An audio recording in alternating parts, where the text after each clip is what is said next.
Hey everyone, and welcome back to the channel. I'm Six-Path Weeb, and you're tuned in for another exciting episode in our fanfic series, Naruko and the Power of the Adamantine Chains, Part 6. Before we dive in, just a quick disclaimer. This content is created purely for entertainment and discussion purposes. I do not own any of the anime footage used, full credit and rights go to their original creators and copyright holders. Alright, let's jump into it, enjoy the story.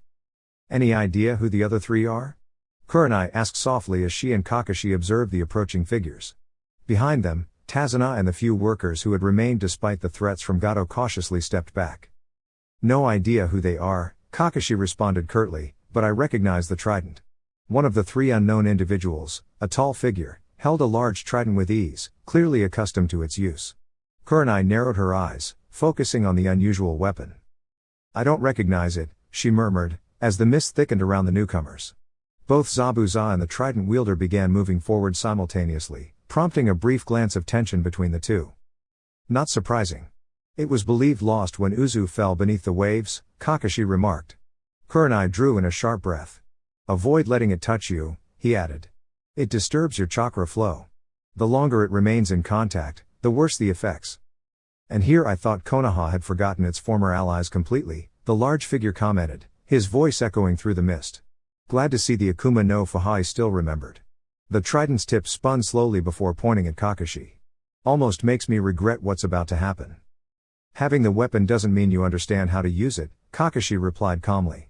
And unless you're from Uzu, it's as dangerous to you as it is to your opponent. You don't look like someone with that lineage. The man narrowed his eyes before signaling to the two figures with him. I had planned to give you a chance to step aside, but now, I think we'll continue. The figure beside Zabuza tensed, preparing to move, and Zabuza gave a heavy sigh.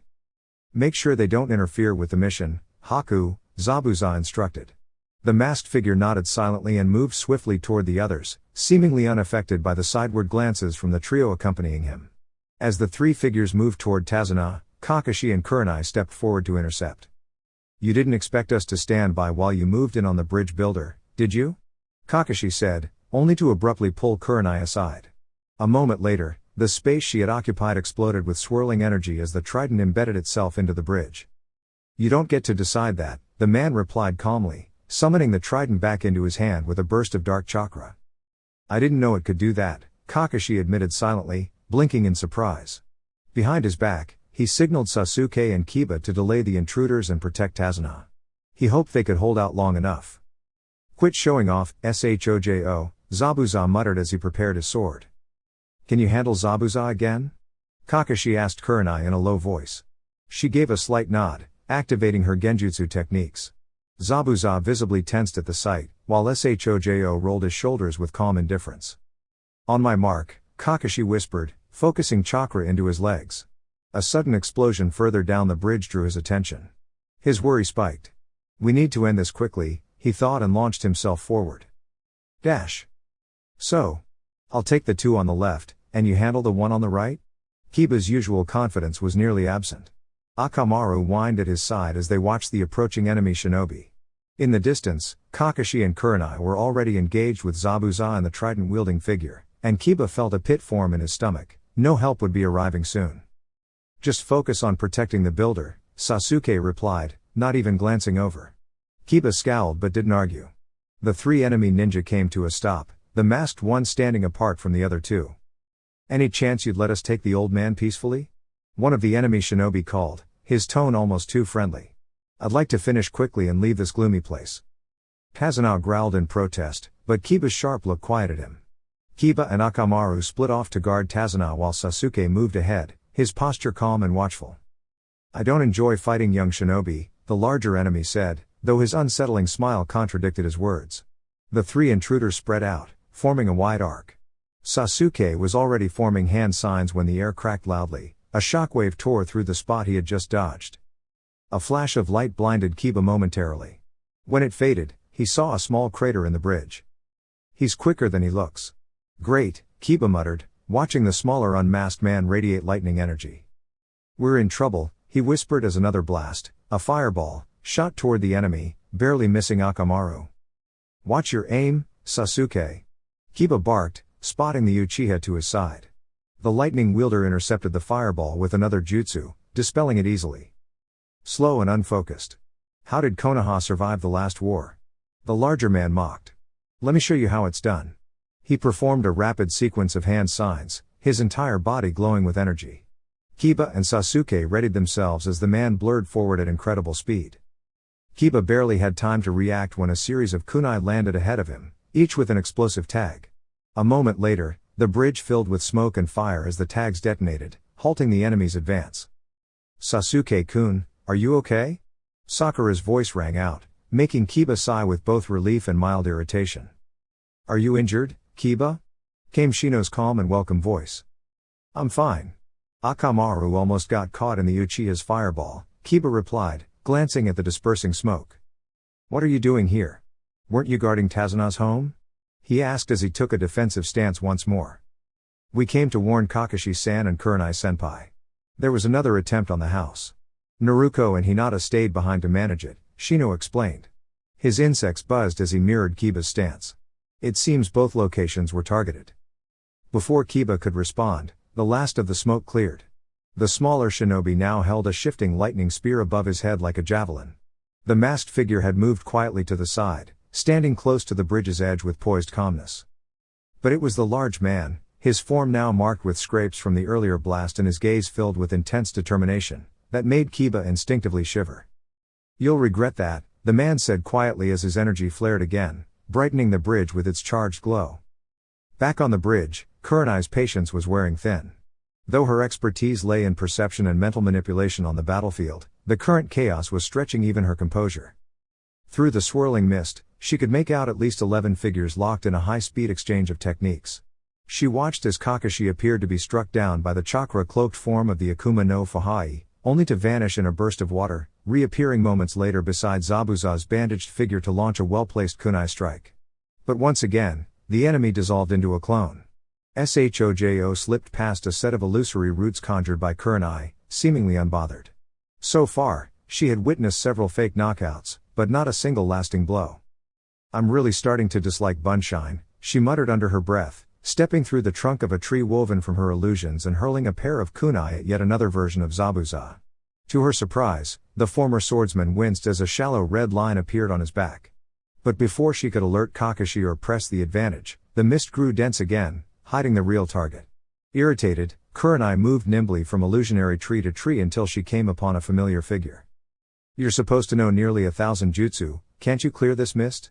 She whispered to what she hoped was the real Kakashi, only to be met with a blank stare. Another clone. Then his actual voice called out nearby. 1. It's a water clone. 2. How exactly am I supposed to clear fog? It's not like I can just blow it away. The trailing pause helped her pinpoint his position. Kurenai raised an eyebrow. Yes? She prompted, sending a trio of basic clones toward Shojo. The Akuma no Fahai swiftly cut through the illusions, dispersing two in a swirl of chakra. I've been overthinking this, Kakashi admitted sheepishly. Kurenai gave him a look of mild disapproval before focusing again. Kakashi formed hand signs. Wind style, great breakthrough. With a powerful motion, Kakashi unleashed a blast of wind that tore through the air like a small hurricane. The roaring gust forced Kurenai to shield her ears, but she smiled slightly as the mist dissipated, finally revealing the battlefield. About time, she said under her breath. She resumed forming seals for one of her more effective illusions. Illusion style, crying demon. One of the many Zabuza figures groaned as illusory rain began to fall, harmless in reality, but draining in appearance. Holding so many layered illusions was wearing on her reserves, but now with visibility restored, she could use her stronger techniques. Kakashi took advantage of the opening, rushing Shojo with a trio of fireballs, forcing the rogue shinobi to dodge. Meanwhile, Zabuza flung his massive blade toward Kakashi, who narrowly avoided it. Kurenai, certain she had located the true Zabuza, slipped into one of her phantom trees and left behind a clone to serve as a decoy. Shielded within her illusion, she prepared a specialized trap. Triggered genjutsu required finesse and substantial chakra to maintain, but the results could be decisive.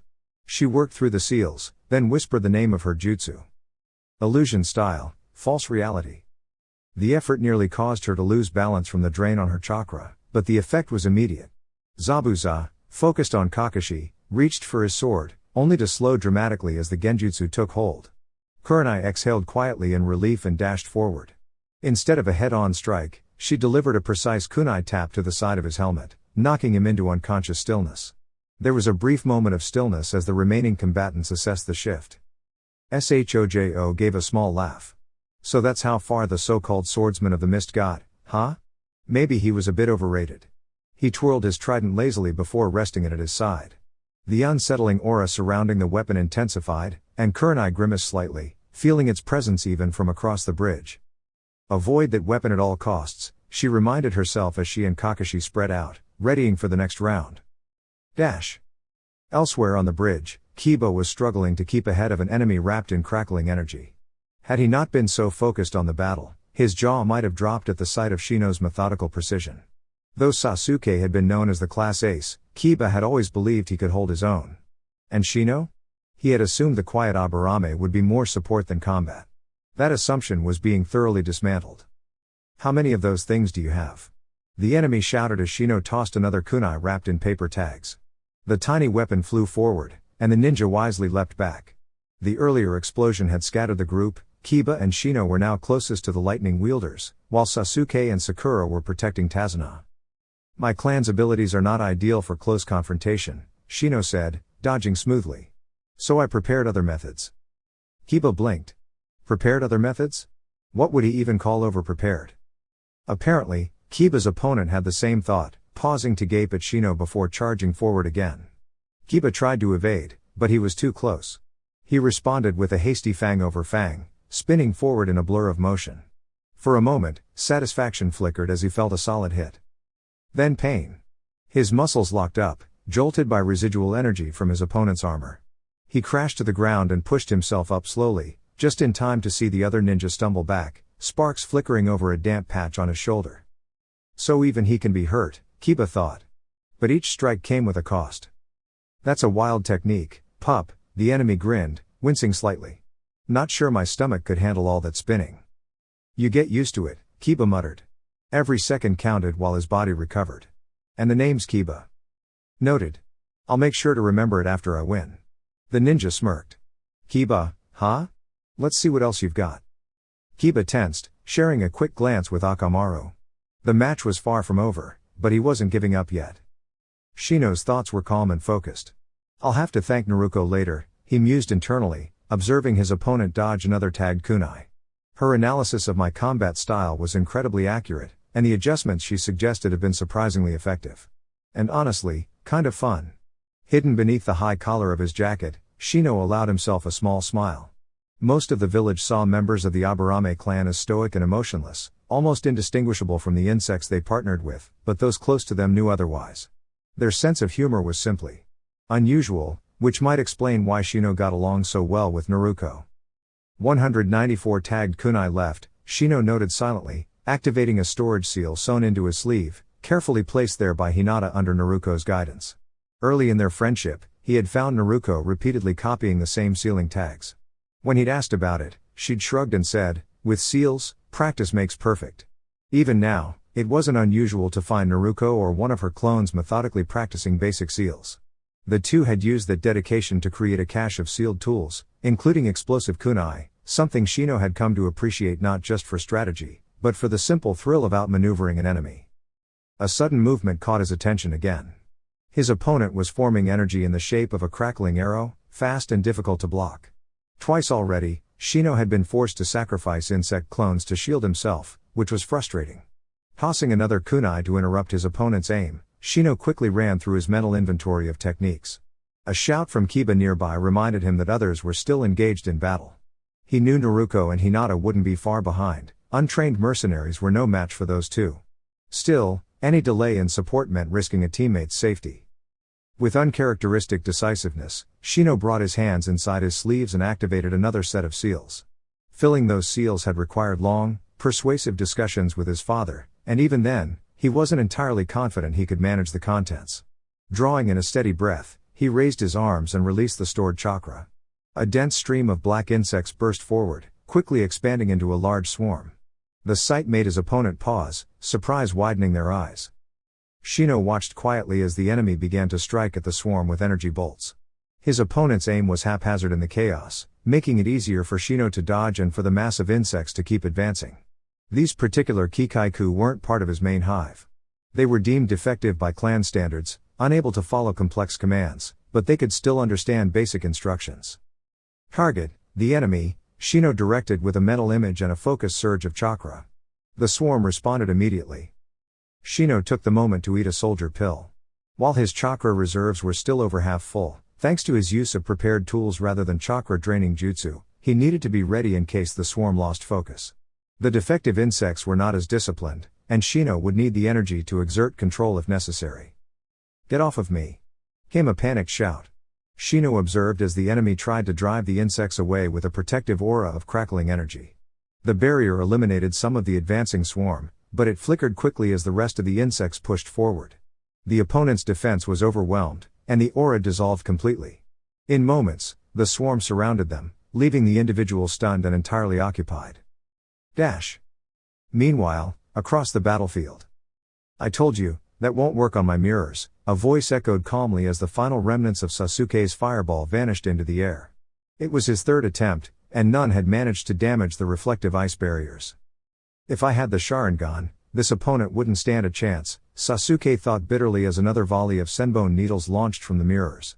Though he wouldn't admit it, the training with Kakashi after his loss to Naruko had been invaluable. While not perfect, it had taught him to avoid major injuries by protecting key points. "Why don't you come out and face me properly instead of hiding?" he shouted, wincing as another needle hit his shoulder. Laughter came from every mirror. "Call it hiding if you like, but you're forgetting one key truth," the masked shinobi replied, raising another handful of senbon. "We're shinobi. If you want a fair fight, look for a samurai." The next barrage of senbon included both regular and ice-tipped needles. The latter numbed wherever they struck and melted quickly, adding a sting of chakra-laced water to already sore muscles. Sasuke braced himself, flashing a hand sign just in time to release a wave of superheated air, briefly pushing back the incoming projectiles. His timing is improving, Haku thought from within the mirrors. But something about Sasuke's eyes gave pause. Are they changing color? The fire defense took a toll on Sasuke's stamina, and he could feel his chakra thinning. Everything around him began to glow oddly, as if viewed through a strange lens. Despite the effort, he stood ready again, determined not to fall. Haku, hidden in the mirrors created with ice chakra, studied him more closely. Sasuke's speed had increased noticeably, and his reactions were sharper. Haku's own speed had been superior at the start, but now it was nearly matched. Then, Haku saw it, the red shimmer in Sasuke's eyes. The Sharingan. Haku was shocked. That was the answer. Repeated pressure had awakened the Uchiha's bloodline trait. Thankfully, Sasuke was already exhausted and unable to fully use the ability yet. Confident the fight would end soon, Haku prepared another barrage, this time staggering the attacks for a sustained assault. Sasuke dodged better now, even if just briefly. But gradually, as his chakra waned, more needles found their mark. Eventually, he collapsed to one knee, struggling to stay upright. Just as a final flurry of senbon flew toward him, a wall of dark energy suddenly appeared and absorbed the attack. Haku's eyes widened. What now? The masked shinobi thought, frustrated. As the barrier faded into gentle shadows, a figure appeared beside the fallen Uchiha, Naruko, red-haired and calm, her dark jacket fluttering slightly in the breeze. "What are you doing here, Kodama?" Sasuke asked, his voice hoarse as he glanced toward Naruko. "Apparently, saving you," Naruko replied with a faint smirk, adjusting her glasses. "You kind of look like a startled hedgehog." Sasuke simply let out a tired grunt as he reached over with a trembling hand to pull a senbon from his arm, wincing slightly. "I had it under control," he muttered. Naruko raised an eyebrow, clearly unconvinced as she looked over the many senbon still embedded in him. She then cast a quick glance toward Haku. "Yeah, I can totally see that," she replied dryly, forming a familiar hand seal. A shadow clone appeared at her side as she looped Sasuke's arm over her shoulder, ignoring his weak protests. "We don't have time for you to be trading moves with the nice ice user. Hinata's outside helping Kiba, and Shino is trying to keep the Kikaiku from overrunning us, so let's go." The reflections in the surrounding mirrors raised their senbon menacingly at her words. "You believe I'll simply let you go?"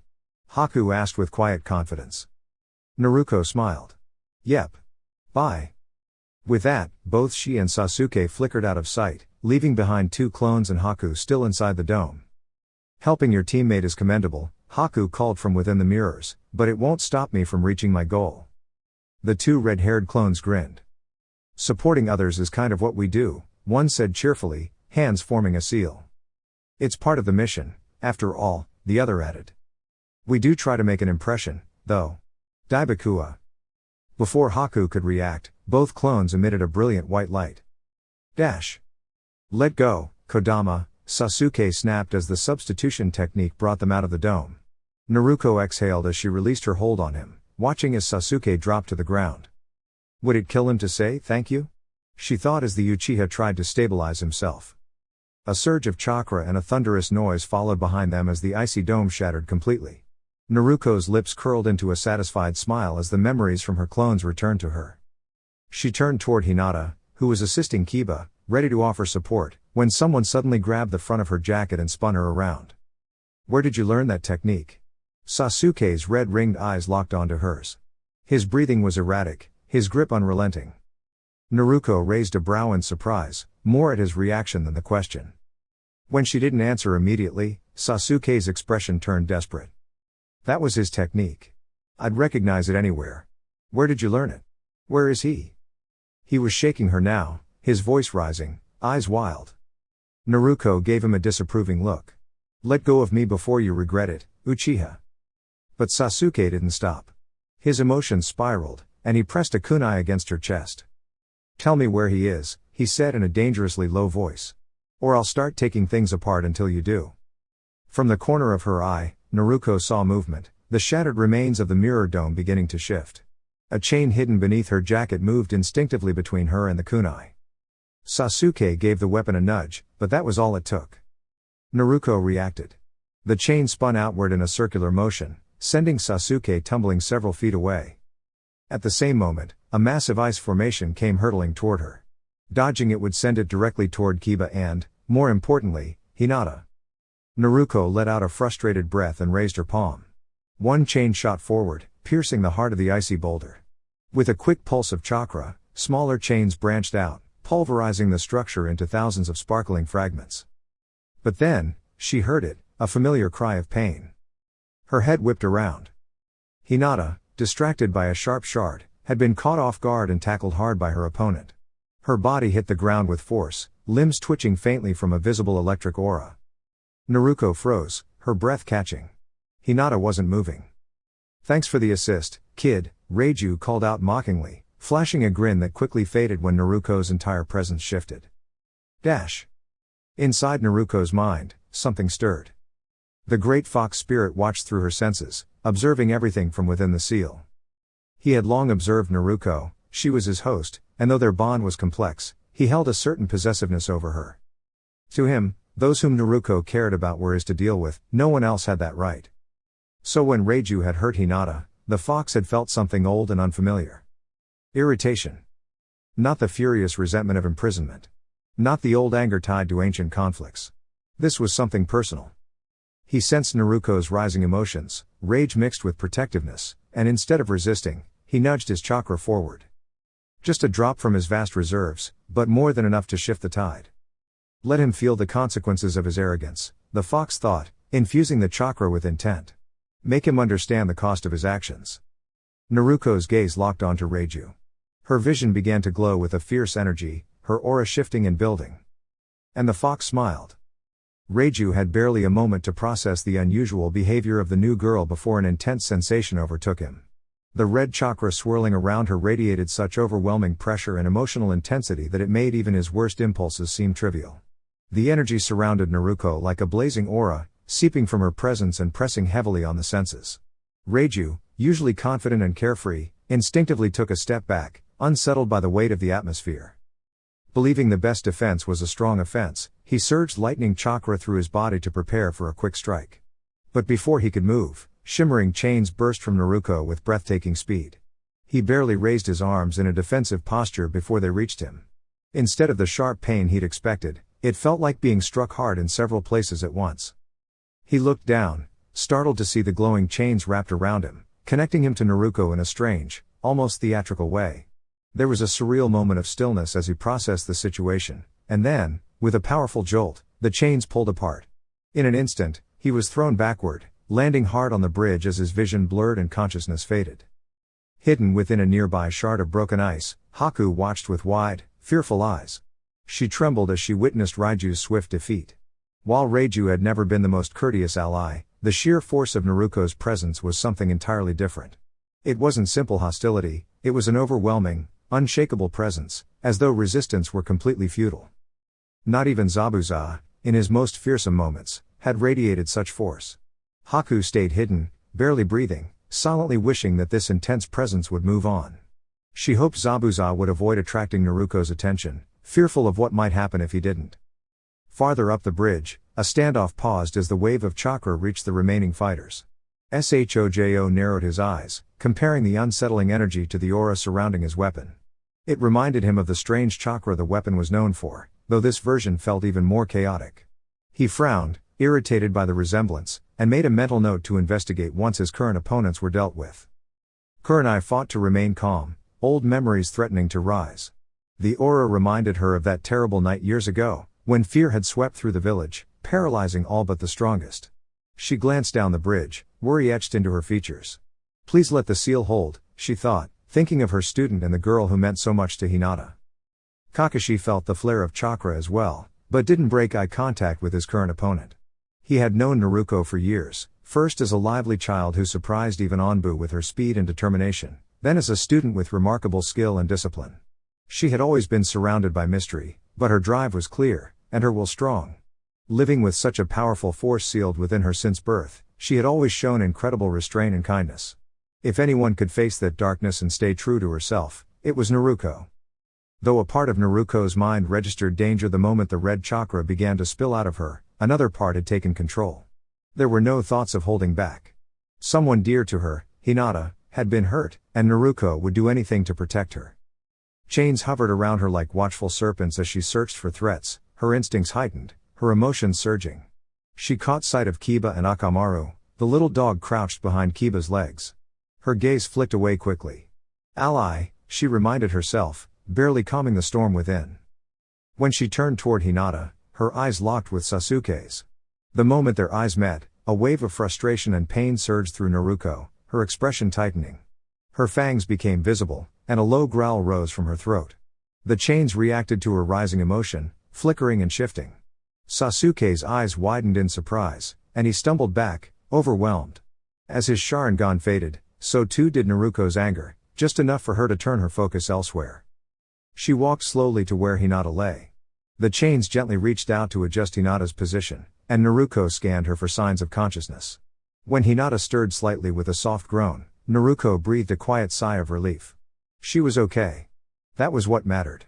Even if Naruko herself couldn't get close, the chakra surrounding her caused Hinata discomfort, and she quickly stepped back.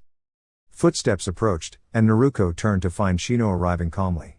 He stopped at a safe distance, studying her with careful eyes. "Ruto-san?" he asked, his voice nearly neutral, but Naruko could hear the concern hidden underneath. "It's still me, Shino," she replied. Her voice, roughened by the chakra, held an unfamiliar depth, but he didn't flinch. "Is she all right?" Shino asked, nodding toward Hinata. "She's alive," Naruko said, quietly. "But I can't get near her. My chakra. It's hurting her." "You protected her," Shino replied firmly. "I will stay with her until Kurenai-sensei arrives." Naruko's expression softened into a grateful smile. That Shino didn't turn away from her meant more than words could say. Before she could speak again, the chakra surrounding her began to shift, reacting to another presence further up the bridge. It felt similar to the one within her, yet wrong, like something familiar gone completely astray. "I have to go," she said, turning toward the disturbance. "Are the sensei still ahead?" Shino nodded and knelt beside Hinata. "Take care of her," Naruko added, then disappeared in a blur, racing toward whatever waited ahead. Keeping his focus divided between the sensation of the Kyuubi's chakra drawing nearer, his current opponent, and the strange weapon known as the Akuma no Fahai was beginning to strain Kakashi's composure. Shojo, on his own, was not as overwhelming a threat as Kakashi had first expected. While clearly talented, perhaps on par with a skilled Chunin or fresh Jonin, he wasn't on the level of the more dangerous adversaries Kakashi had dealt with before. In truth, most of the challenge came not from Shojo himself, but from the weapon he carried. The Akuma no Fuhai was a mysterious and troubling relic. Kakashi wasn't entirely sure what its full capabilities were. Knowledge of the weapon had been lost long ago, but what he had witnessed thus far was more than enough to warrant caution. Anything that touched the eerie aura around its three sharp points would quickly begin to deteriorate, as if being worn down by age. Worse still, the weapon seemed to react to chakra itself, as though drawn to it. The one time Kakashi had tried to use his Reikiri, the trident had practically leapt from Shojo's hands to intercept the attack, sensing the powerful lightning chakra. With Kurenai drained from using a powerful illusion technique on Zabuza, Kakashi found himself taking on Shojo alone. And with his signature technique effectively countered, he was left strategizing under mounting pressure, especially as the Kyuubi's chakra signature approached fast. More guests joining the party? Shojo commented with an amused grin as he sensed the chakra drawing closer. Maybe now I can deal with that copycat properly. The Akuma no Fuhai pulsed in his hands as though agreeing with its wielder. You are not ready for what's coming, Kakashi thought, a spark of confidence flickering to life as he launched a spread of shuriken. The sudden barrage forced Shojo to react physically rather than rely on the trident's chakra-seeking reaction. If Naruko, Kakashi was certain it was her, was close, she needed every opportunity to strike with surprise. Kakashi's plan worked. Shojo's irritation was plain as he blocked the shuriken. He then drew back and launched the trident with a fluid motion. Kakashi watched it arc through the air, only for it to veer away from him at the last moment and strike the ground a few paces to his right. The odd trajectory puzzled them both, right before the weapon's aura flared intensely and was suddenly intercepted by a figure surrounded in red chakra. That chakra? Kakashi's thoughts raced as he recognized Naruko standing amid the swirling energy of the nine tails. Her hand, now clawed from the transformation, held one of the trident's tines in a firm grip. Shojo's confident expression faltered, then shifted to disbelief as Naruko's chakra repelled the weapon's aura. With a screeching sound, the corrupted energy peeled away from the trident, forcing Shojo to pull it back hastily. The weapon bore faint marks from Naruko's claws, marks that hinted at her immense power. Shojo glanced at his weapon with wide eyes, clearly unnerved, before the aura returned to full strength. He gave Naruko an annoyed glare. And what exactly are you supposed to be? Some kind of off-brandy Nuzuka? He scoffed. Naruko didn't reply. Her eyes surveyed the battlefield, the unconscious Zabuza, the tired Kurenai, before locking on Kakashi. Her red, slit pupil eyes softened slightly, and Kakashi saw that familiar spark in her gaze. Naruko was still in control. Are you the one behind those attacks on the bridge builder? Her voice, tinged with the power of the Kyuubi, still held clarity. It was just business, Shojo replied casually. Everyone needs to make a living. Naruko's gaze narrowed. Without a word, 6 chakra chains extended from her back, arcing like serpents toward Shojo. He responded quickly, spinning the trident defensively to deflect the strikes. But as soon as the chains were diverted, they curved and came back around with renewed precision. Kakashi noticed one chain slip through and strike Shojo's shoulder, not deeply, but enough to disrupt him. Curiously, the trident didn't react to the chains at all. Of course, Kakashi realized. The chains don't give off much chakra. The weapon can't track what it can't sense. As more chains darted in, Shojo grew frustrated. He finally released a different jutsu. Suten, Teppodama. He called, forming a hand sign and launching rapid water bullets toward Naruko. Caught in midair from her leap, Naruko couldn't dodge, but the attack simply evaporated against the protective chakra cloak surrounding her. Using the brief pause, Naruko formed a hand sign and multiplied her chains, sending them at Shojo once again. Though several made contact, he managed to stay standing, his body marked by scratches but still in the fight. You're really starting to annoy me, Shojo muttered, sweeping his trident in a powerful arc that tore apart the area around him. Let's raise the stakes. He moved the weapon in front of him and began forming one-handed signs. One-handed seals? That usually weakens a jutsu unless... Kakashi's eyes widened. He began to sprint forward as fast as he could.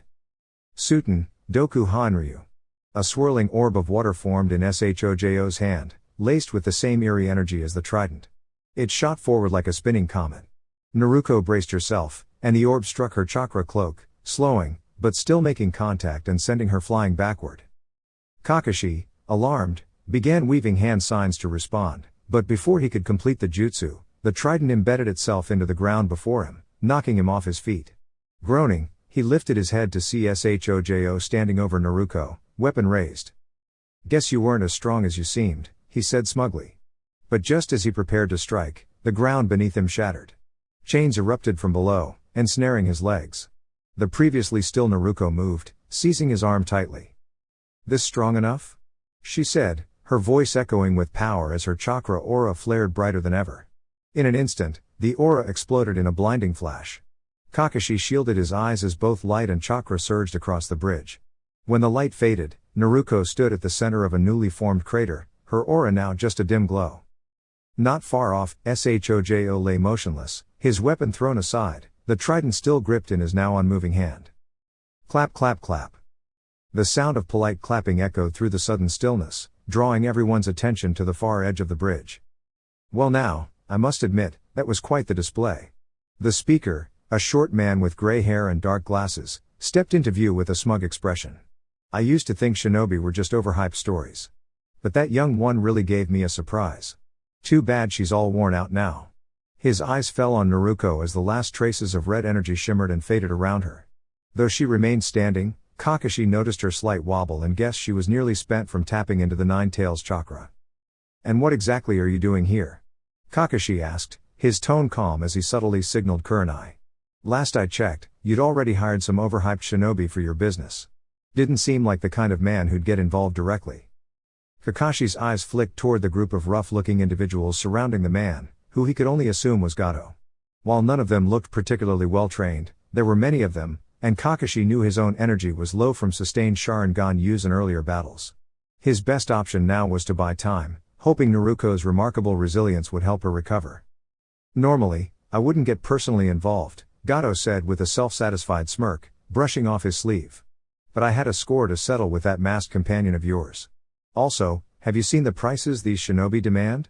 It's much easier to use them and then move on once they've outlived their usefulness." His grin widened as the people around him chuckled in agreement. Then, raising his cane, he added with irritation, "As much as I've enjoyed this little chat, I've got business to finish, and someone I need to find." The group began to move forward with confidence, but a sharp sound of metal scraping against stone halted them in their tracks. Eyes turned to the side as Zabuza stepped into view. "You might want to be sure someone's out of commission before making threats against my comrade." Zabuza's voice was low and steady, but carried enough weight to make even Kakashi tense. The intensity of his presence was unmistakable, and Kakashi noticed Kurenai pocketing an empty pill vial, a sign that reinforcements were ready, even if not immediately needed.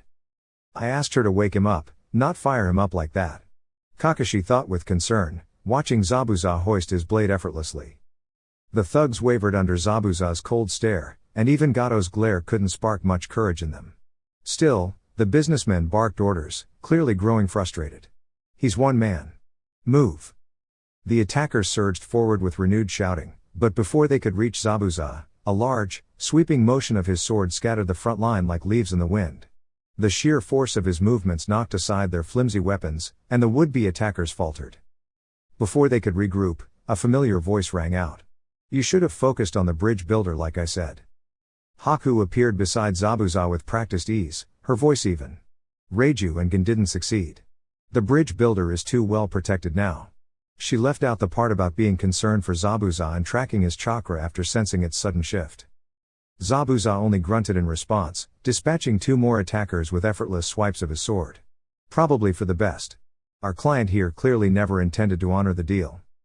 Gato's men had slowed to a standstill now, unease spreading in their ranks.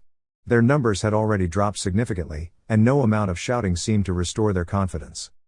"Haku, handle the rest. I need a word with our employer." Zabuza's eyes narrowed as he stepped forward. "Understood, Zabuza-sama," Haku replied as she formed a quick sequence of hand seals. Zabuza shifted into a new stance as her technique activated, and small, elegant blades of ice sprouted across the bridge behind him. The enemy stumbled, their feet caught or grazed by the icy field, disrupting their balance and slowing them even more. Zabuza gave a slight smirk, amused. "And she says I'm the dramatic one." With a single burst of speed, Zabuza surged toward the guards around Gato.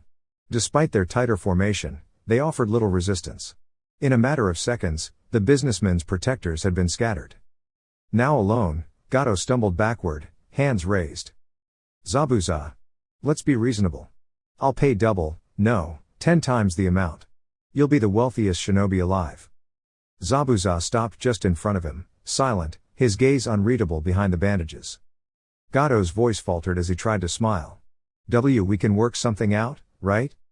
Zabuza tilted his head slightly, considering the man's words.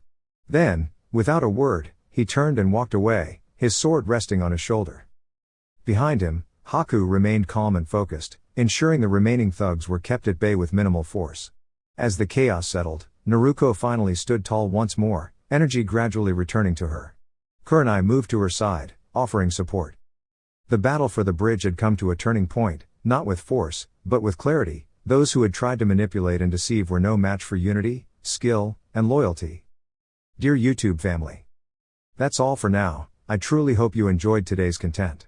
If you did, don't forget to leave a like, share it with fellow fans, and most importantly, subscribe to the channel so you never miss an upload. Your support means the world and helps this community grow stronger with every video. Got thoughts, feedback, or just want to geek out together? Drop a comment below, I'd love to hear from you. Thank you once again for watching, for your time, and for being a part of this journey. Until next time, stay awesome, stay inspired. Regards. 6 Path Weeb.